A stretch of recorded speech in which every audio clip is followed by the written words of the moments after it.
दोस्तों नमस्कार। स्वागत है आपका फिर से इतिहास के इस एक नए वीडियो में।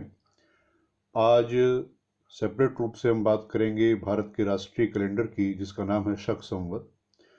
आपने बहुत बार शक संवत के बारे में सुना और इसके बारे में जाना भी है। आज हम इसको एक डिटेल में पढ़ने की कोशिश करेंगे ताकि परीक्षा के उपयोग से हमारे समक्ष सभी बातें स्पष्ट हो जाएं। देखिए कि सबसे बड़ी बात तो ये कि शक संवत जो है, ये अगर हम देखें तो स्पष्ट हो जाता है इसमें कि भारत में ये शकों को पराजित करने के बाद खासतौर से संपर्क में आता है। और यहाँ पर अगर हम देखें इन चीज़ों को तो ये स्पष्ट हो जाते हैं।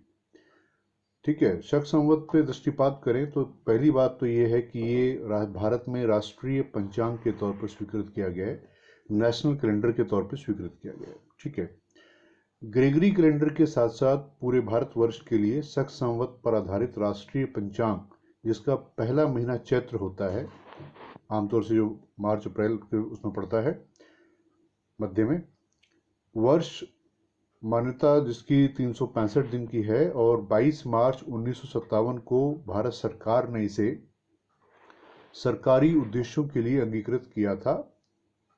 यानी कि आप देखें कि शक संवत का उपयोग होता आ रहा था, लेकिन भारत सरकार ने एक तारतम्यता बिठाने के लिए, क्योंकि जो विक्रम संवत है और जो शक संवत है और इनका जो महीनों का आपसी जो एक समायोजन है वो लगभग बराबर पड़ता है।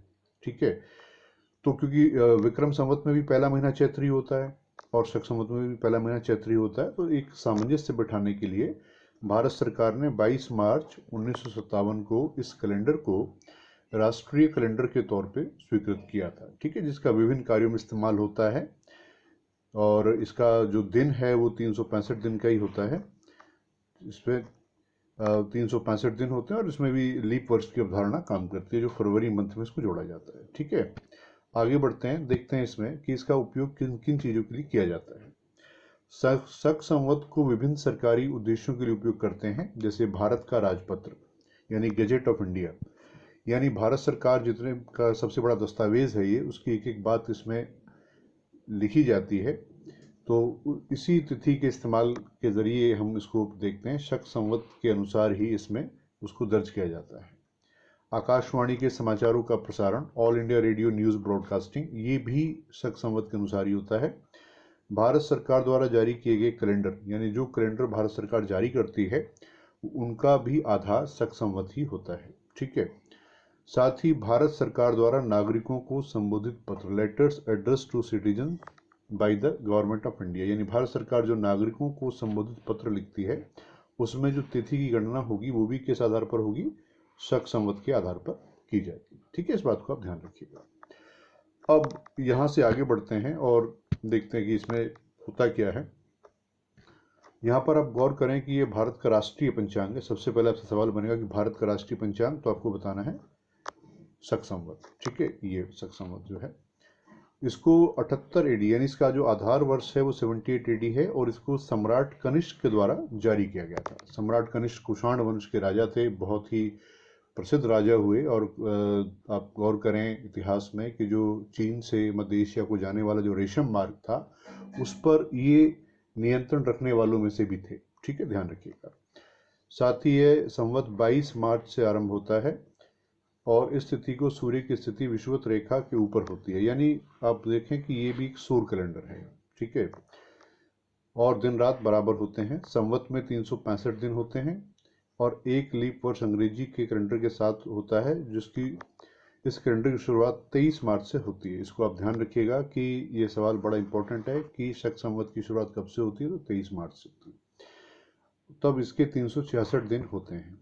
इस संवत का उपयोग वारामिहिर के द्वारा 500 ईस्वी से किया जा रहा था, यानी ये जो एस्ट्रोनॉट थे वारामिहिर, ये इसको लगातार करते चले आ रहे थे, और जिसके कारण ये जो है प्रसिद्ध हुआ और बाद में इसको अंगीकृत किया गया भारत सरकार के द्वारा। भारत सरकार ने अपने राजकीय उद्देश्यों के लिए 22 मार्च 1957 को इसे स्वीकृत किया था। जैसा कि मैं पहले बता चुका हूँ कि भारत का राजपत्र, आकाशवाणी के समाचार, भारत सरकार के कैलेंडर और नागरिकों को संबोधित पत्र में इसका इस्तेमाल होता है।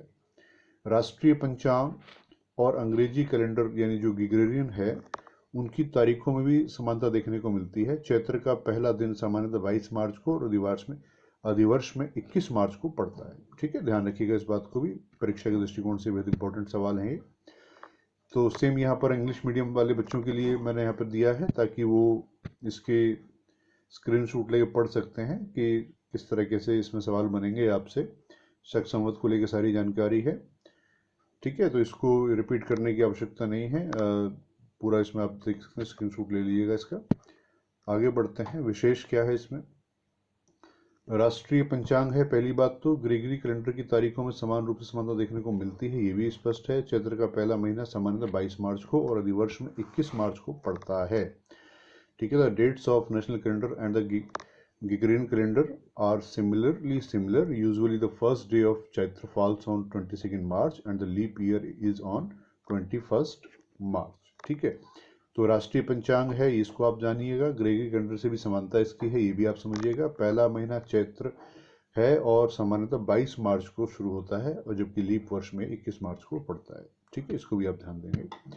आगे बढ़ते हैं, इसमें शक संवत और ग्रेगरी कैलेंडर के महीने। यहाँ पर सिर्फ 2-3 बातों को समझने की जरूरत होगी। एक तो ये कि इसका पहला महीना कौन सा है, तो आपको बताना है चैत्र। ठीक है, जो कि इसका संस्कृत नाम है, जबकि ग्रेगोरियन तिथि को देखें तो ये मार्च कहलाता है।